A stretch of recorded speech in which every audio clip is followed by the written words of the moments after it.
यह कहानी रानी और एक जिन्न की है। रानी ने कैसे जिन्न से अपनी प्यास बुझाती है और रानी का शरीर से आत्मा ही निकाल जाती है। कहानी को पूरा सुनिएगा, मजा आएगा।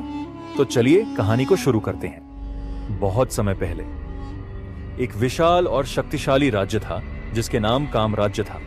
यह राज्य अपनी समृद्धि और भव्यता के लिए प्रसिद्ध था। सोने से जड़े महल, हरियाली से भरे जंगल और सुख संपत्ति से भरा जीवन, यह सब इसे एक परीकथा जैसा बनाते थे। लेकिन इस राज्य की सबसे बड़ी शोभा थी उसकी रानी, रानी समृद्धि। रानी समृद्धि ऐसी सुंदर थी कि उसकी सुंदरता की तुलना स्वर्ग की अप्सराओं से की जाती थी। उसकी चमकती आंखें, सुनहरे बाल और रेशमी त्वचा ने हर किसी का मन मोह लिया था। लेकिन रानी की असली ताकत उसकी बुद्धिमानी और राजनीति में गहरी समझ थी।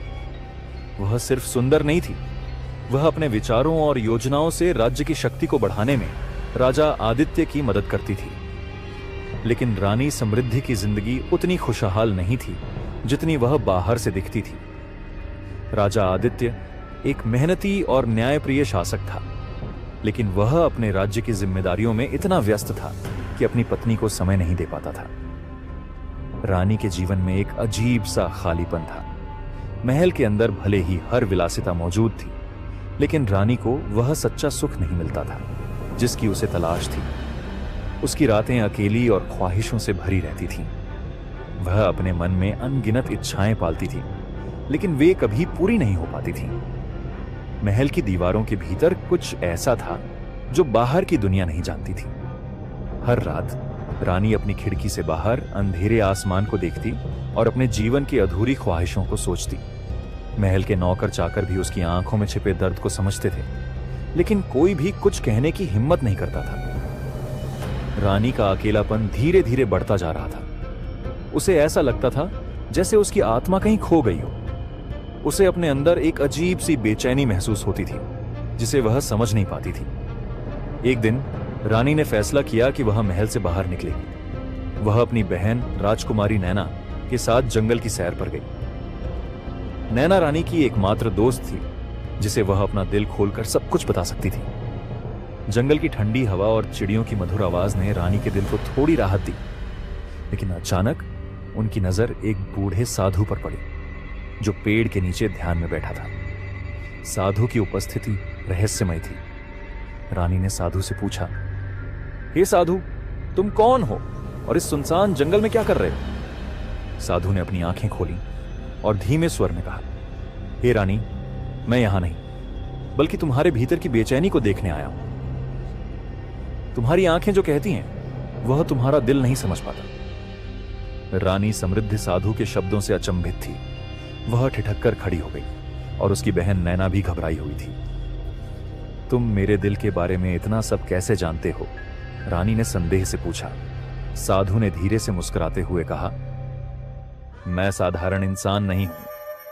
मैं उन आत्माओं की आवाज सुन सकता हूं जो अधूरी इच्छाओं में बंधी रहती हैं। तुम्हारे मन की पीड़ा मुझे साफ दिखाई देती है। तुम जो चाहती हो वह तुम्हें कभी नहीं मिला और अब तुम उससे दूर भागने के लिए तैयार हो।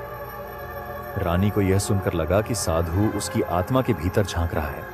उसने अपने अभिमान को छिपाते हुए कहा, अगर तुम सब कुछ जानते हो तो बताओ कि मेरी इस बेचैनी का हल क्या है? साधु ने अपनी झोली से एक चमकीला चिराग निकाला। यह चिराग पुराना लग रहा था, लेकिन उसकी सतह पर अजीब सी चमक थी, जैसे वह किसी रहस्य को छुपा रहा हो। यह जादुई चिराग है, साधु ने कहा। यह तुम्हारी हर ख्वाहिश पूरी करेगा, लेकिन ध्यान रहे, हर ख्वाहिश की एक कीमत है। इसे इस्तेमाल करना आसान है, लेकिन इसका परिणाम समझना मुश्किल। रानी के चेहरे पर जिज्ञासा और लालसा उभर आई। उसने पूछा, यह कीमत क्या है? साधु ने गंभीर स्वर में जवाब दिया, तुम्हारी आत्मा का एक छोटा हिस्सा। हर बार जब तुम एक इच्छा मांगोगी, तुम्हारी आत्मा का एक अंश कम हो जाएगा। जितनी ज्यादा ख्वाहिशें, उतनी ही आत्मा का नुकसान। लेकिन मैं तुम्हें चेतावनी देता हूं रानी, यह चिराग तुम्हें अपनी इच्छाओं का गुलाम बना सकता है। रानी ने साधु की बातों को सुना, लेकिन उसकी इच्छाओं की गहराई इतनी अधिक थी कि उसने चेतावनी को अनदेखा कर दिया। उसने चिराग लिया और कहा, मैं तैयार हूं। साधु ने गहरी सांस ली और कहा, अब यह तुम्हारे ऊपर है। यह चिराग तुम्हें सुख दे सकता है या विनाश। मैं अपना कर्तव्य पूरा कर चुका हूं। रानी समृद्धि महल लौटा। उसने चिराग को अपने कक्ष में रख दिया और रात तक उसे देखती रही। उसकी बहन नैना ने चेतावनी दी, बहन, यह चिराग खतरनाक लग रहा है, तुम्हें इसे इस्तेमाल नहीं करना चाहिए। लेकिन रानी ने उसकी बातों को नजरअंदाज कर दिया। जब पूरी रात हो गई और महल सो गया, रानी ने चिराग को उठाया और उसे हल्के हाथों से रगड़ा। अचानक एक गहरे धुएं का गुब्बार उठा और कमरे में अंधेरा छा गया। धुएं के बीच से एक विशाल जिन्न प्रकट हुआ। उसका शरीर विशाल था और उसकी आवाज गूंजती हुई थी। हे रानी समृद्धि, मैं तुम्हारा सेवक हूं। जिन्न ने कहा, मैं तुम्हारी हर ख्वाहिश पूरी करूंगा, बस मुझे आज्ञा दो। रानी कुछ देर के लिए डर गई, लेकिन फिर उसने खुद को संभाला। उसकी आंखों में एक चमक आ गई। उसने कहा, मुझे खुशियों का एहसास दिलाओ, मुझे वह सब दो जो मैं चाहती हूं। जिन्न ने अपनी शक्तियों का प्रयोग किया। अचानक रानी के कमरे में सुनहरी रोशनी फैल गई। उसने महसूस किया कि उसके भीतर की अधूरी ख्वाहिशें पूरी हो रही हैं। वह एक गहरी तृप्ति में खो गई। लेकिन अगली सुबह जब रानी जागी तो उसे अपने अंदर एक अजीब सी हल्कापन महसूस हुआ। उसकी आत्मा का एक हिस्सा मानो गायब हो गया हो। उसने इसे नजरअंदाज किया और फिर से चिराग को रगड़ा। रानी ने बार बार चिराग का इस्तेमाल करना शुरू कर दिया।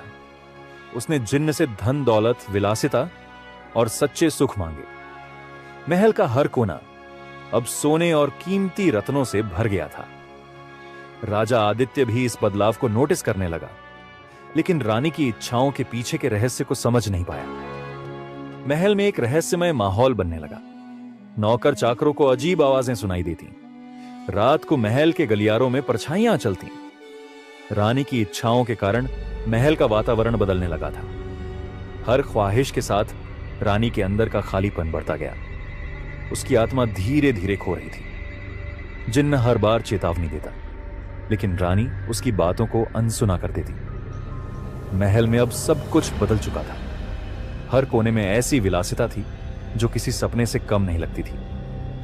दीवारों पर सोने की नक्काशी, झूमर से गिरती हीरे की चमक और हर कमरे में असाधारण सुख साधन। महल अब एक जादुई दुनिया जैसा बन गया था। लेकिन इस चमक दमक के बीच डर भी फैलने लगा था।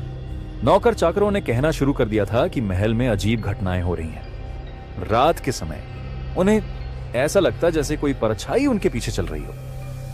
कभी कभी रानी के कमरे से किसी के रोने की आवाज सुनाई देती, लेकिन जब वे अंदर जाते तो रानी अकेली होती। राजा आदित्य ने भी रानी में बदलाव महसूस किया। उसकी आंखों की चमक गायब हो गई थी। वह ज्यादा समय अपने कमरे में बिताने लगी थी और बहुत कम लोगों से मिलती। एक रात रानी ने फिर से चिराग को रगड़ा। धुएं के बीच जिन्न प्रकट हुआ। मालकिन, जिन्न ने गंभीर स्वर में कहा, आपकी आत्मा का बड़ा हिस्सा पहले ही खत्म हो चुका है। हर इच्छा आपको अंदर से खाली कर रही है। मैं आपको चेतावनी दे चुका हूं, लेकिन आप रुकने का नाम नहीं लेती। रानी ने उसे घूरते हुए कहा, मुझे तुम्हारी चेतावनी की परवाह नहीं। मुझे मेरी इच्छाएं पूरी करनी है। मुझे खुशी चाहिए। इस बार रानी ने जिन्न से मांग की, मुझे वह खूबसूरती दो जो समय के साथ कभी न मिटे। मैं हमेशा जवान और सुंदर रहना चाहती हूं। जिन्न ने एक गहरी सांस ली और कहा, तुम्हारी ख्वाहिश पूरी होगी, लेकिन इसकी कीमत बहुत भारी होगी। जिन्न ने अपनी शक्तियों का इस्तेमाल किया। रानी की सुंदरता और बढ़ गई। वह अब और भी आकर्षक लगने लगी, लेकिन इस ख्वाहिश ने उसकी आत्मा का एक बड़ा हिस्सा छीन लिया। रानी को भी अपने अंदर एक बदलाव महसूस होने लगा।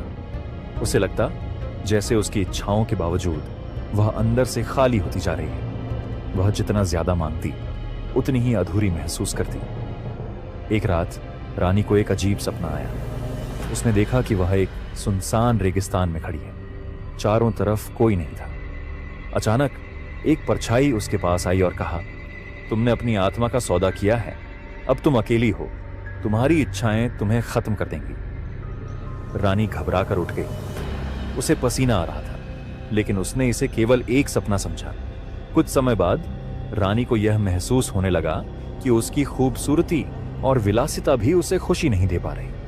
उसे डर था कि समय के साथ उसकी खूबसूरती मिट जाएगी और वह अकेली रह जाएगी। उसने जिन्न को फिर से बुलाया। मुझे अमृतत्व चाहिए, उसने कहा। मैं हमेशा के लिए जवान और अमर रहना चाहती हूं। मैं कभी ना मरूं और हमेशा दुनिया पर राज करूं। जिन्न ने एक पल के लिए चुप्पी साध ली। फिर उसने कहा, यह आखिरी ख्वाहिश आपकी आत्मा का बचा हुआ हिस्सा भी खत्म कर देगी। आप अमर तो होंगी, लेकिन आत्मा के बिना आप सिर्फ एक खाली शरीर बन जाएंगी।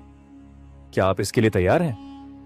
रानी ने सोचा भी नहीं। उसकी लालसा इतनी गहरी थी कि उसने बिना किसी झिझक के कहा, मैं तैयार हूं। जिन्न ने अपनी शक्तियों का इस्तेमाल किया। कमरे में एक गहरा अंधेरा छा गया।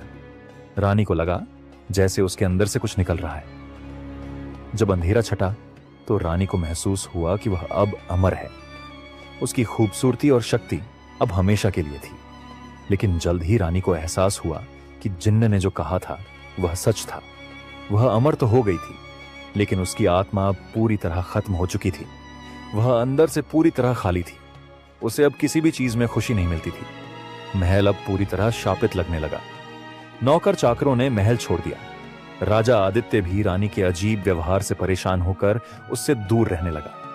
रानी अकेली हो गई। वह अमर थी, लेकिन यह अमृतत्व अब एक श्राप बन गया था। हर रात वह महल के गलियारों में भटकती रहती, अपनी खोई हुई आत्मा की तलाश में। आज भी उस राज्य में रानी समृद्धि का महल खड़ा है। लोग कहते हैं कि रात के समय वहां रानी की आत्मा की आवाजें सुनाई देती हैं। वह हर आने वाले को चेतावनी देती है, इच्छाओं पर काबू रखना सीखो। अगर तुम अपनी लालसाओं को नियंत्रित नहीं करोगे तो वे तुम्हें खत्म कर देंगी, जैसे उन्होंने मुझे खत्म कर दिया।